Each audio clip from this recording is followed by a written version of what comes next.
Et donc bonjour tout le monde, j'espère que vous allez tous très bien. Aujourd'hui on se retrouve pour une nouvelle vidéo voix off où nous allons parler d'un démon extradimensionnel au pouvoir quasi divin avec la mentalité du diable. C'est bien sûr le diable numéro 1 de l'univers Marvel. Je parle bien évidemment, mesdames et messieurs, de Mephisto, le seigneur des enfers. Pour ceux qui ne connaissent pas trop ce personnage, et ben justement c'est la vidéo parfaite pour que vous en sachiez un petit peu plus sur ce personnage, ses pouvoirs, sa famille, son histoire, ses apparitions, bref, qui est vraiment Mephisto. Let's go.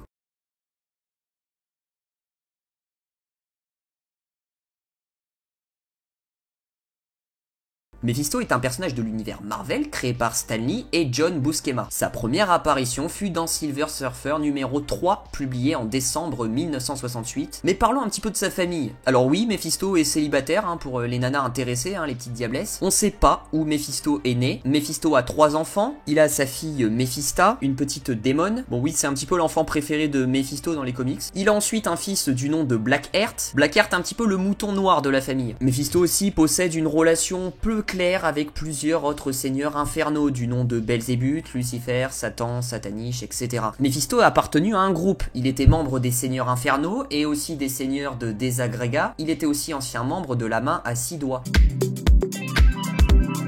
Parlons un petit peu de ses pouvoirs. Mephisto dispose d'une énergie gigantesque, capable de générer des explosions, des passages interdimensionnels, des modifications de forme, des transformations de la matière, tout autant que des illusions. Ses pouvoirs semblent liés à son royaume et une absence prolongée l'affaiblit. Parlons un petit peu de ses faiblesses, bien sûr, comme je vous ai dit, plus il s'éloigne de son royaume, plus ses pouvoirs s'affaiblissent. C'est pour cela justement que Mephisto utilise souvent des pions pour arriver à ses fins et évite tout conflit direct. Ensuite, Mephisto est incapable de lire les pensées, mais surtout, il ne peut pas acquérir l'âme de sa victime tant que celle-ci ne lui est pas totalement condamnée. Ainsi, comme le diable, il lui faut soumettre sa victime et obtenir un pacte afin de l'emporter. Enfin, notons que Mephisto se laisse parfois emporter par ses objectifs, est-ce que ce soit dans la collecte d'âmes ou bien dans sa rivalité haineuse contre son éternel rival, le démon Sataniche, qui est vraiment son plus gros rival. En parlant de ses gros rivaux principaux dans les comics, il a Thor, Silver Surfer, Franklin Richards, ainsi que Nightwalk.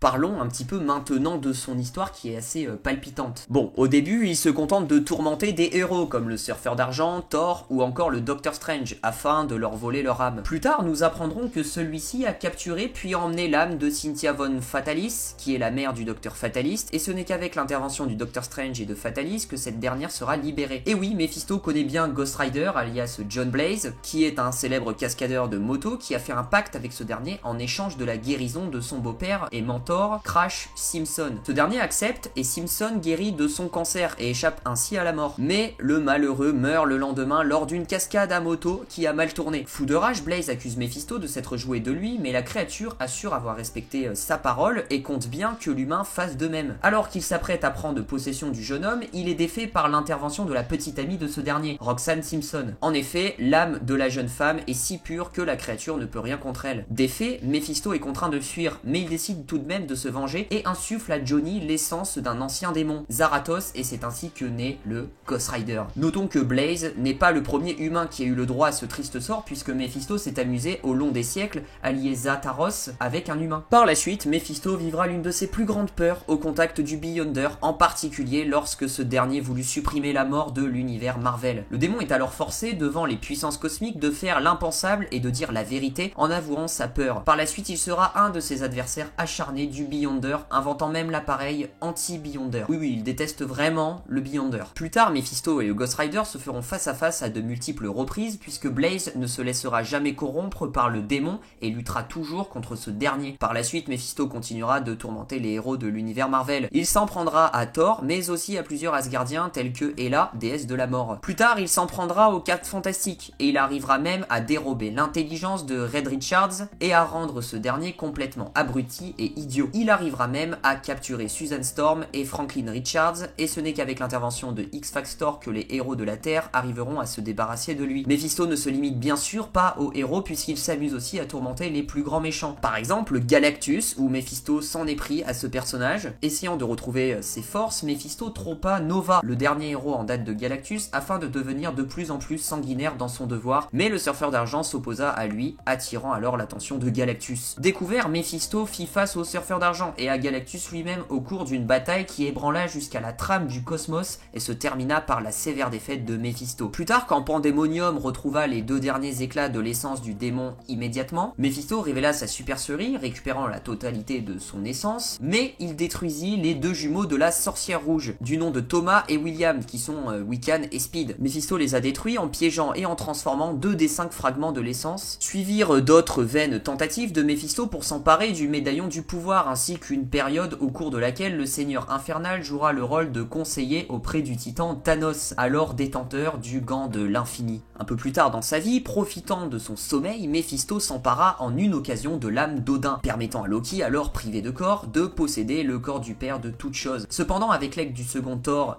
Eric Matterson, Odin peut récupérer son corps et Mephisto mit la main sur l'âme de Loki, son véritable but depuis le début. Plus tard, le démon tenta de séduire une nouvelle fois le surfeur d'argent en prenant l'apparence de Nova. Puis Mephisto tua brutalement l'oiseau moqueur, membre des Vengeurs et ancienne compagne de Œil Faucon. Ayant pu apprécier la force que les mortels tiraient de leur famille et de leurs amis, Mephisto conçut mystiquement 2 enfants pour lui. Un fils nommé Blackheart, qu'il jugeait digne d'être son successeur, et une fille appelée Mephista. Cette dernière devrait s'attaquer au Doctor Strange, mais Blackheart préféra s'attaquer pour commencer à Daredevil, et plus tard au Ghost Rider. De son côté, Mephisto cherchait à apprendre à son fils la manière de régner aux enfers, mais l'ambition de Blackheart commença à rivaliser celle de son père, et les 2 démons se retournèrent l'un contre l'autre. Blackheart détrôna temporairement Mephisto, montant sur le trône de l'enfer, mais il fut lui-même chassé par Noble Kale, qui fut plus tard renversé par Mephisto, qui avait retrouvé toute sa puissance. Après avoir repris son trône, Mephisto se consacra de nouveau à l'acquisition de nouvelles âmes pour son domaine. Ses efforts pour mettre la main sur celle de T'Challa, alias Black Panther, conduisirent à un échec quand le démon faillit être submergé par tous les esprits des précédentes panthères noires du Wakanda, venus soutenir le successeur. Bien plus tard, lors de la saga One More Days, Mephisto fait interruption dans la vie de Spider-Man pour proposer un marché à ce dernier. Il lui propose de sauver sa tante May, grièvement blessée par balle, en échange de son mariage. Si le tisseur de toile est réticent, il n'a pas le choix car Mephisto reste le seul moyen de sauver sa tante, et afin de mener ce projet à bien, Mephisto réécrit totalement la réalité et la vie de Spider-Man. Harry Osborn revient à la vie, l'identité de Spider-Man révélée lors de Civil War redevient secrète, et May revient en vie, mais du coup le mariage avec MJ a été complètement effacé. Si Mephisto a proposé ce contrat, c'est parce que le bonheur entre MJ et Peter le dégoûta. De plus, il précise aussi qu'il n'avait aucun intérêt à prendre l'âme tourmentée de Peter Parker. Oui, il est assez bizarre ce Mephisto, franchement ses buts sont assez bizarres. Il était peut-être secrètement amoureux de Mary Jane Watson, hein, le cochon. Plus tard, après avoir assisté à la lutte entre Magic et Witchfire pour le contrôle des limbes, Mephisto pactisa avec Loki. En échange d'une portion de son domaine pour 1001 années confiées à Hela, le Seigneur Infernal obtint les Diz pendant 101 jours. Les Diz essayèrent de pousser Mephisto à envahir le domaine de Hela, mais le démon refusa. Mephisto croisa peu après Thor, venu aux enfers pour affronter les Diz. Mephisto accepta de lui donner Ergram, l'épée capable de tuer les Diz, après avoir mis à l'épreuve le dieu du tonnerre avec plusieurs démons. Lors de Fear Itself, il fait équipe avec Johnny Blaze, alias Ghost Rider, et il se place aussi du côté des champions du bien afin de sauver la terre du serpent. Un choix étrange, mais qui s'explique sans doute par le fait que Mephisto ne voulait pas voir le serpent rafler tous les gains. Voilà un petit peu l'histoire de Mephisto. Alors bon, j'ai essayé d'aller dans le détail sans trop y aller non plus, parce qu'il y avait des choses, j'ai un petit peu skippé, je me suis dit c'est un petit peu moins intéressant.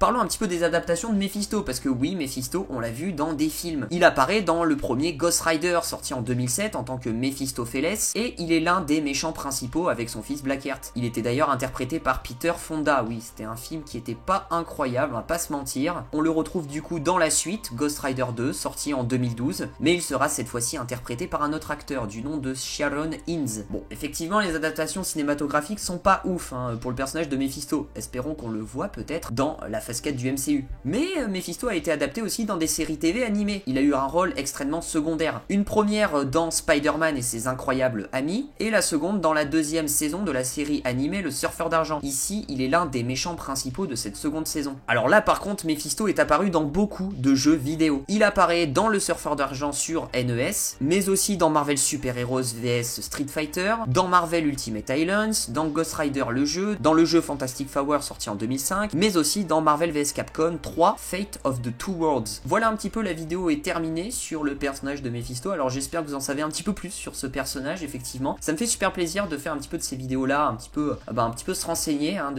sur les personnages des comics. Moi j'ai plutôt apprécié écrire cette vidéo. N'hésitez pas à me dire dans les commentaires ce que vous en pensez hein, de cette petite rubrique de vidéo-là. Hein. Je ferai peut-être avec d'autres personnages, bien sûr. N'oubliez pas de lâcher votre plus gros pouce bleu, ça fait super plaisir. Vous pouvez aussi me suivre sur les réseaux sociaux, Twitter et Instagram, pour ne rater aucune de l'actualité. Hein. Bien sûr, les liens sont dans la description. Et du coup, moi, il me reste plus qu'à vous dire à très vite pour de prochaines vidéos. Prenez soin de vous. Ciao, ciao.